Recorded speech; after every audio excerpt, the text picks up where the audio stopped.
ഒരു വ്യക്തിയുടെ ജീവിതത്തിൽ വേണ്ടുന്ന ഒരു ഇമ്പോർട്ടൻ്റ് ആയിട്ടുള്ള ഒരു പ്രൊഡക്റ്റിനെ കുറിച്ചിട്ടാണ് അല്ലെങ്കിൽ ഒരു സപ്പോർട്ടിനെ കുറിച്ചിട്ടാണ് ഞാൻ സംസാരിക്കുന്നത്. വേറെ ഒന്നല്ല, ഹെൽത്ത് ഇൻഷുറൻസ്. എന്താണ് ഹെൽത്ത് ഇൻഷുറൻസ്? എന്തിനാണ് നമ്മൾ ഹെൽത്ത് ഇൻഷുറൻസ് ഉപയോഗിക്കുന്നത്? നമുക്ക് എവിടെയാണ് അതിൻ്റെ ഉപകാരങ്ങൾ വരുന്നത്?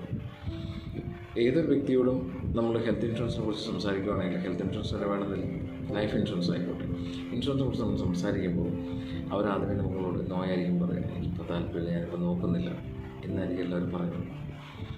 അതിന് ഒന്ന് രണ്ട് കാരണങ്ങളുണ്ട്. നമുക്കിപ്പം നമ്മൾ ചോദിക്കുന്ന ഒരാൾ, ഹെൽത്ത് ഇൻഷുറൻസ് നമ്മൾ ചോദിക്കുന്ന ഒരാൾ, അവർ പ്രായമനുസരിച്ചിട്ട് അവരുടെ റിപ്ലൈ നമുക്ക് മനസ്സിലാവും. ഇപ്പോൾ ഒരു 20 years ആയിട്ടുള്ളൊരു ആളോടാണ്, ഇപ്പോൾ 25 years ആയിട്ടുള്ള ജോലിയുള്ള ഒരാളോടാണ് നമ്മൾ ചോദിക്കുന്നതെങ്കിൽ ഇൻഷുറൻസ് വേണ്ട, ബിക്കോസ് ഐ എം ഹെൽത്തി, പ്രശ്നമില്ല. ആ സമയത്ത് അത് ഈ സെയിം ക്വസ്റ്റ്യൻ ഒരു 40-45 years മാരീഡ് ആയിട്ടുള്ള കുട്ടികൾക്കുള്ള ആളോടാണ് ചോദിക്കുന്നതെങ്കിൽ അവർ പറയും, ഞാൻ ആലോചിച്ചിട്ട് എന്തായാലും എടുക്കണമെന്നുണ്ട്, നോക്കാം,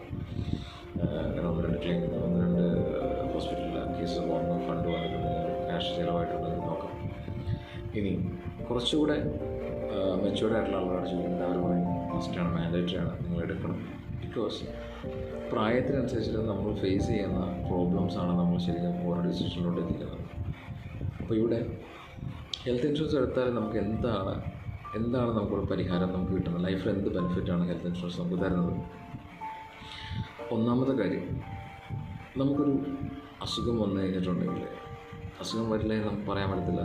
ഇത്രയും കോടാനുകോടി വർഷത്തെ ജീവിത ഇത് വെച്ച് നോക്കുമ്പോൾ എല്ലാ വ്യക്തികൾക്കും, മനുഷ്യരായിക്കോട്ടെ, മൃഗങ്ങളായിക്കോട്ടെ, animals, whatever it is, എല്ലാവർക്കും അസുഖങ്ങൾ വരുന്നുണ്ട്. ഇന്നത്തെ കാലഘട്ടത്തിൽ ഈ അസുഖങ്ങൾ വന്നു കഴിഞ്ഞാൽ നമുക്ക് ചികിത്സിക്കണമെങ്കിൽ നല്ല എക്സ്പെൻസീവ് വരും. അപ്പോൾ നമുക്കൊരു ഫസ്റ്റ് ബെനിഫിറ്റ് എന്ന് പറയുന്നത് നമുക്ക് ഫിനാൻഷ്യൽ സപ്പോർട്ട്, ഫിനാൻഷ്യൽ ഫ്രീഡം ഒന്ന്. രണ്ടാമത്തത് നല്ലൊരു ചികിത്സ, നല്ല ഹോസ്പിറ്റലിൽ നല്ലൊരു ചികിത്സ നമുക്ക് ഓപ്റ്റ് ചെയ്യാൻ പറ്റും. മൂന്നാമത്തത് ദൈവം സപ്പോർട്ട് ചെയ്യുകയാണെങ്കിൽ നമ്മുടെ ലൈഫിൻ്റെ സെക്യൂരിറ്റി. ഈ മൂന്ന് കാര്യം. ഇത് ആദ്യം ഞാൻ പറഞ്ഞ കാര്യം ഫിനാൻഷ്യൽ സപ്പോർട്ട്. ഈ ഫിനാൻഷ്യൽ സപ്പോർട്ട് എന്ന് പറയുന്നത് നമ്മളൊരു ഹോസ്പിറ്റലിൽ അഡ്മിറ്റ് ആവുന്നു അല്ലെങ്കിൽ ഹോസ്പിറ്റലിൽ എത്തുന്നു, നമ്മുടെ ഒരു വലിയൊരു ബില്ല് കണ്ടു കഴിയുമ്പോൾ നമ്മുടെ കൂടെ നിൽക്കുന്ന പലരും നമ്മുടെ കൂടെ ഉണ്ടാവില്ല. വളരെ ക്ലോസ് റിലേറ്റഡ് ആളുകൾ മാത്രമേ നമ്മുടെ കൂടെ ഉണ്ടാവുള്ളൂ. ബിക്കോസ് ഫിനാൻഷ്യലി ഉള്ള കാര്യങ്ങൾ നമ്മൾ ഷെയർ ചെയ്യുമ്പോൾ നമ്മുടെ അസറ്റിൽ നിന്ന് അത് പോകുന്നു. സോ ബന്ധങ്ങളുടെ ആ ഒരു വാല്യൂ നമുക്ക് മനസ്സിലാവുന്നത് ഈ ബില്ല് കാണുമ്പോഴായിരിക്കും. ഇതാകുമ്പോൾ നമുക്കതിന് ആവശ്യമില്ല. നമുക്ക് ആവശ്യമുള്ള ഹോസ്പിറ്റലിൽ, നമുക്ക് ഇഷ്ടമുള്ള ഹോസ്പിറ്റലിൽ, ഇഷ്ടമുള്ള ട്രീറ്റ്മെൻറ്റ്, ഇഷ്ടമുള്ള ഫെസിലിറ്റിയിൽ, നല്ല സ്റ്റാഫ് റൂം ഫെസിലിറ്റിയിൽ, സ്യൂട്ട് റൂം ഫെസിലിറ്റിയിൽ നമുക്ക് ഓപ്റ്റ് ചെയ്യാൻ പറ്റും. ഒന്ന്.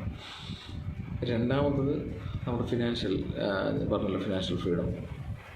രണ്ടാമത്തെ നല്ലൊരു ചികിത്സ. ഇപ്പോൾ ഒരു സാധാരണ ഹോസ്പിറ്റലിലെത്തി നമ്മൾ എത്തപ്പെട്ടു, നമുക്കവിടെ പേയ്മെൻറ്റിൻ്റെ കാര്യം ആലോചിക്കുമ്പോൾ നമുക്കുണ്ടാകുന്ന ബുദ്ധിമുട്ടുകൾ നമ്മൾ പറയും, ഇല്ല അത് മതി, ആ ട്രീറ്റ്മെൻറ്റ് മതി, അല്ലെങ്കിൽ ഈ ഒരു ഫെസിലിറ്റി മതി, സ്യൂട്ട് റൂം ഉണ്ട്, I can go for ward, അല്ലെങ്കിൽ ബെറ്റർ ട്രീറ്റ്മെൻറ്റ് കിട്ടുന്ന ഡോക്ടേഴ്സിനെയോ അല്ലെങ്കിൽ നഴ്സസിനെയോ നമുക്ക് കുഴപ്പമില്ല, നമുക്ക് മതി, ഞാനിതിൽ അഡ്ജസ്റ്റ് ചെയ്യാം, I can adjust.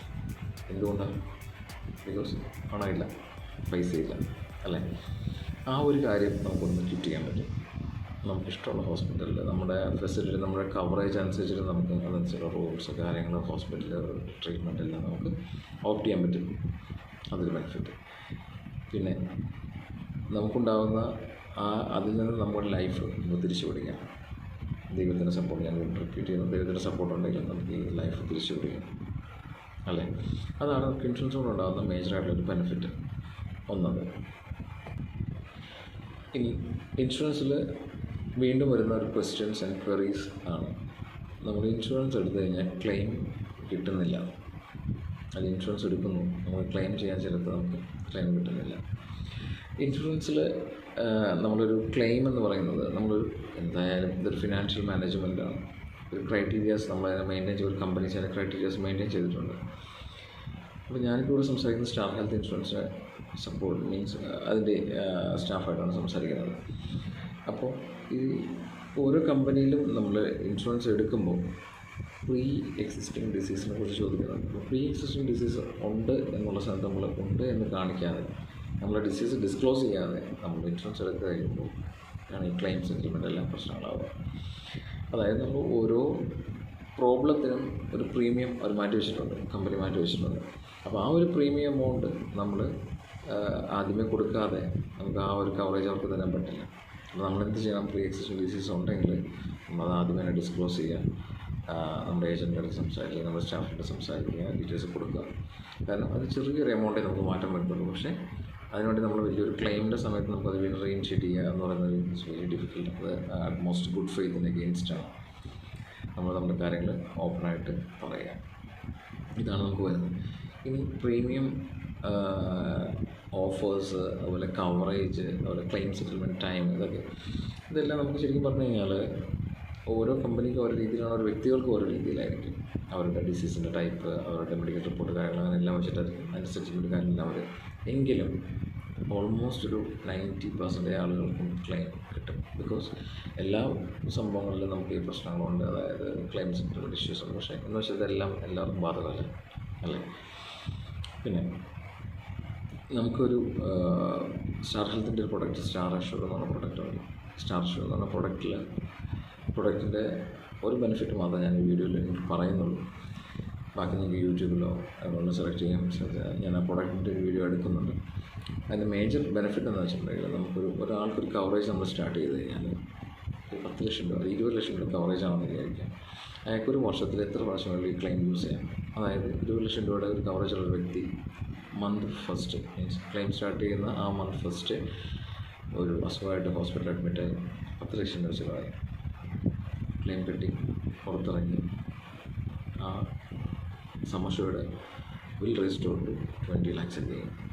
10 lakh will restore 3 months കഴിഞ്ഞ് വീണ്ടും അതിൽ അഡ്മിറ്റാവും. 5 lakhs ഇറങ്ങി കവർ ഇതായി വീണ്ടും 15 lakhs 20 lakhs അത് റീസ്റ്റോർ ആവും. അങ്ങനെ ഒരു വർഷത്തിനിടയിൽ ഒരു 1 year പീരീഡ് 1 year പീരീഡിനുള്ളിൽ എത്ര തവണ ഉണ്ടെങ്കിലും നമുക്കത് ക്ലെയിം ചെയ്യും, അത് സെറ്റിൽ ആയി വരും. അതുപോലെ നോർമസ് ആയിട്ടുള്ള ബെനിഫിറ്റ്സ് വേറെ ഉണ്ട്.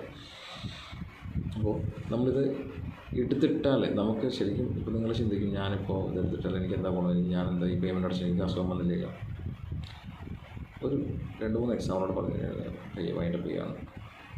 നമ്മളൊരു മൊബൈൽ വാങ്ങി, ആദ്യം മേടിക്കുന്നതിൻ്റെ സ്ക്രീൻ ഗാർഡായിരിക്കും. ഒരു 90% ആളുകൾ മേടിക്കുന്ന സ്ക്രീൻ ഗാർഡ്. പിന്നെ ഒരു കവറേജ് നമ്മളെടുക്കും, ഡാമേജ്, സ്റ്റോളൻ, കുറേ കവറേജ് നമ്മളെടുക്കും.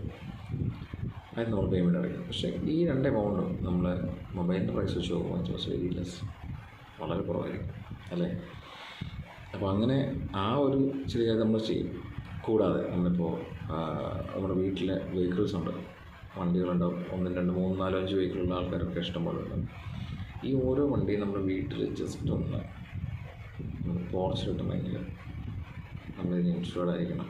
മീൻസ് ഓടിക്കാതിരിക്കുക, വാട്ടർ മീൻസ് ഇല്ലെങ്കിൽ കുഴപ്പമൊന്നുമില്ല. പക്ഷേ ഇതിൻ്റെ റൂൾസ് അനുസരിച്ച് നമ്മളിത് പോവുകയാണെങ്കിൽ ഇൻഷുറൻസ് എടുക്കണം.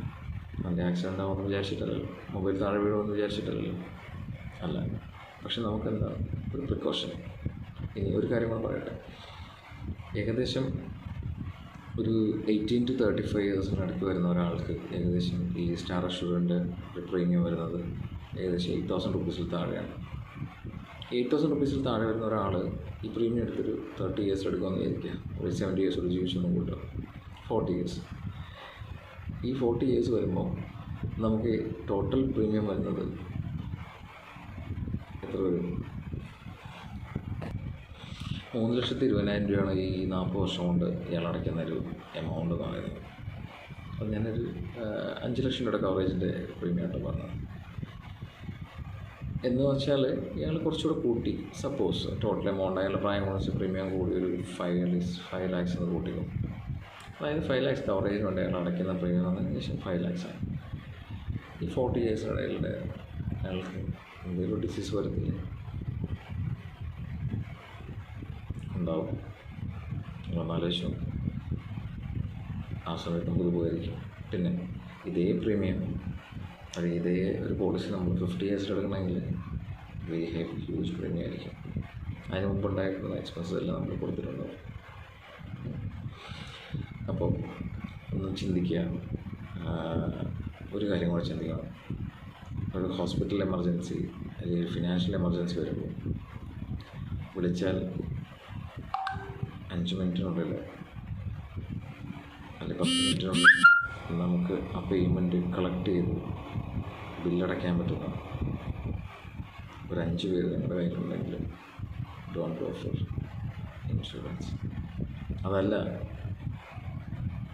ആരുടെ മുമ്പിൽ കൈ നീട്ടാതെ നമുക്ക് സ്വന്തമായിട്ട് നമ്മുടെ എക്സ്പെൻസസ് മീറ്റ് ചെയ്യാൻ പറ്റിയ ആ ഒരു സൊല്യൂഷൻ ഓപ്റ്റ് ചെയ്യുന്നതായിരിക്കും കുറച്ചുകൂടെ നല്ലത്. ചിന്തിച്ച് നോക്കിയിട്ട് വിളിക്കുക. ഞാനെൻ്റെ നമ്പർ ഇതിനകത്ത് ഷെയർ ചെയ്യുന്നുണ്ട്. എന്തെങ്കിലും സംശയങ്ങളുണ്ടെങ്കിൽ വിളിക്കാം. നല്ല പ്രൊഡക്റ്റുകൾ ഒത്തിരി ഉണ്ട്. നിങ്ങൾക്ക് അനുയോജ്യമാകുന്ന രീതിയിലുള്ള പ്രോഡക്റ്റ്സ് സെലക്ട് ചെയ്യുക, പ്രീമിയം സെലക്ട് ചെയ്യുക, കവറേജ് സെലക്ട് ചെയ്യുക. ഇഷ്ടംപോലെ നമുക്ക് പഴയ കാലമല്ല, ഇപ്പോൾ നമുക്ക് UPI facility, credit card facility, internet banking facility, loan facility, നമുക്കൊരു താല്പര്യമുള്ള ആൾക്ക് കയ്യിൽ പൈസ ഇല്ലെങ്കിൽ പോലും നമുക്ക് ഓപ്റ്റ് ചെയ്യാനൊരു ഓപ്ഷൻ നമുക്കിപ്പോൾ വന്നിട്ടുണ്ട്. സിബിൽ സ്കോർ ഉണ്ടാവണം ലോൺ ചെയ്യുന്ന സമയത്ത്. അപ്പോൾ ഒന്ന് തിങ്ക് ചെയ്യുക please and get back to us. Okay, thank U.